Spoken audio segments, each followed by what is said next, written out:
Welcome to a deep dive into the Denver RTD and the disparities in its light rail system. In this video, I'll explore how the RTD's development has favored certain neighborhoods over others, and the implication of this bias. Within Denver proper, there's a wide variety of counties and neighborhoods that all face the same issue. How do people get from one place to another? Denver as a whole is constructed very much with vehicles in mind, such as cars or motorcycles. However, there is also the RTD.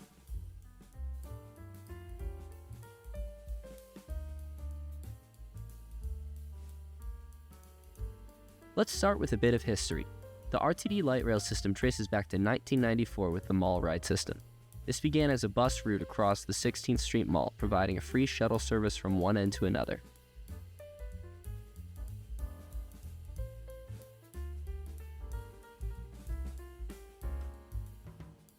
In 1994, the RTD launched its first light rail line, now known as the D line, running from 30th and Downing to I-25 and Broadway.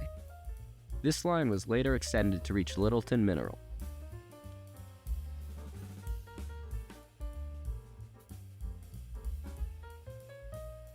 Following this, the C line connected Union Station to Littleton Mineral, enhancing access to popular downtown locations.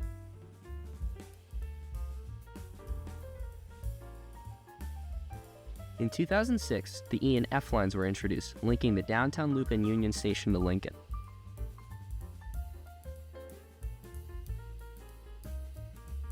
The G and H lines also started, providing further transportation options to the eastern parts of Denver.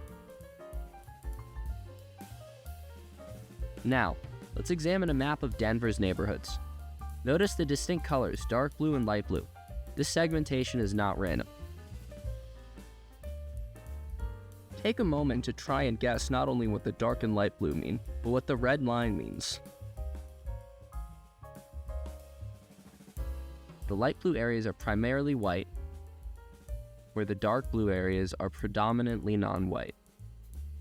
The RTD's light rail system has been constructed primarily to serve these in the light blue, predominantly white areas. The diverse, non-white neighborhoods have been largely neglected.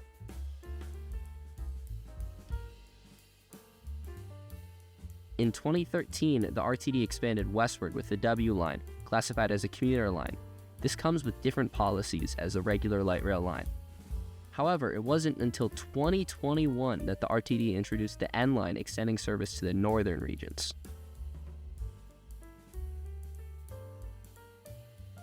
Let's just take a look at the map of Denver again.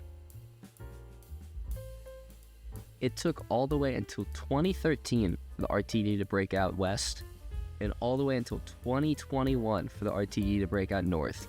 These two areas are the predominantly non-white areas of Denver.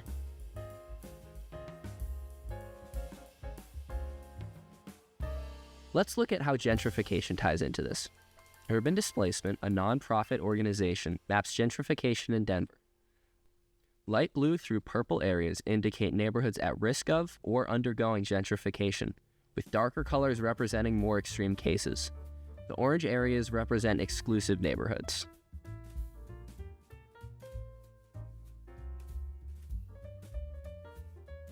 When we overlay RTD transit stations onto this map, it's evident that the RTD has prioritized high gentrification in exclusive areas. This approach does not serve the broader population of Denver. Data shows that non-white ethnic groups have a significantly higher percentage of workers using public transit compared to the white population. Despite this higher utilization, the RTD has focused its services on areas with lower reliance on public transportation. So, how and why does the RTD make the decisions that would affect all of Denver's transit? Well, the answer is pretty simple. The RTD is managed by 15 elected officials representing their respective counties. These officials receive a meager salary of $12,000, which is insufficient for a living wage. As a result, many of these officials run uncontested in these elections, which leads to poor representation. Let's take a look at some of the projects that the RTD Council prioritizes. One major project is the downtown rail reconstruction, which is estimated to cost the RTD $152 million. This focuses on maintaining the downtown loop, and rerouting any downtown rail service to Union Station during the construction. This causes significant inconvenience for commuters who already face challenges with transfers and reliability. And let's keep in mind that this isn't adding any new services. This is merely maintenance on the downtown loop. Here's another project that the RTD is working on: affordable housing on park and ride land. 35% of housing built on parking and ride land is considered affordable housing and must be priced at 60% of the area's median income. Not only is 60% of the median income not affordable, the remaining 65% of housing constructed on park and ride land is priced much higher. Finally, there's the park and ride system. Park and ride facilities offer a solution for commuters who own personal vehicles but don't want to drive into the city. However, this convenience is not without drawbacks.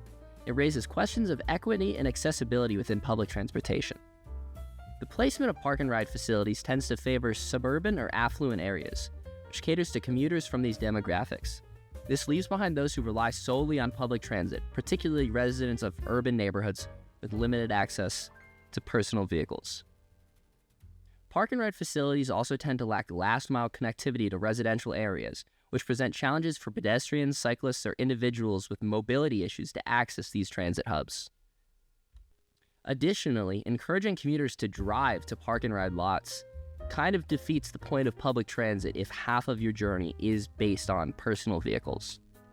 Not to mention that these large parking lots require significant land use, which displace existing communities, promote loss of green space, and increase overall urban sprawl. In order to address the disparities in these projects, the RTD must prioritize community involvement. Residents need to have their voices heard, and elected officials need to genuinely advocate for their neighborhoods.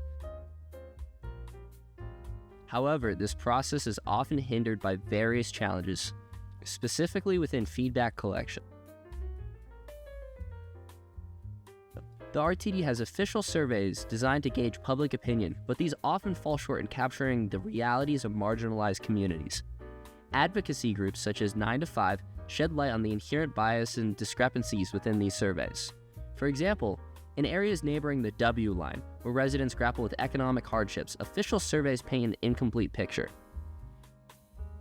9 to 5 reports that a staggering 58% of the surveyed households report annual incomes under $20,000, and 72% of those surveyed cannot afford monthly transit passes.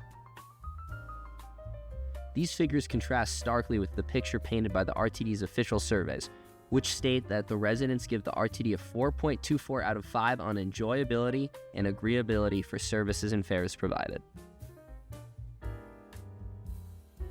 The reason that there is such a large discrepancy between the official surveys and the unofficial surveys often come to limited outreach efforts. Language barriers and the lack of accessibility often results in the voice of marginalized communities being overlooked or silenced. Consequently, the feedback obtained fails to accurately reflect the diverse needs and realities of all residents.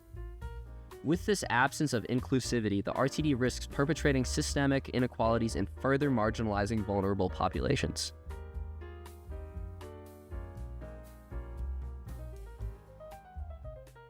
We must address these shortcomings and strive for more equitable and inclusive methods of community engagement to drive meaningful changes within the RTD. To ensure your voice is heard, participate in the RTD surveys, attend community meetings, and vote in local elections. We can advocate for a more equitable and efficient public transit system that benefits all of Denver residents.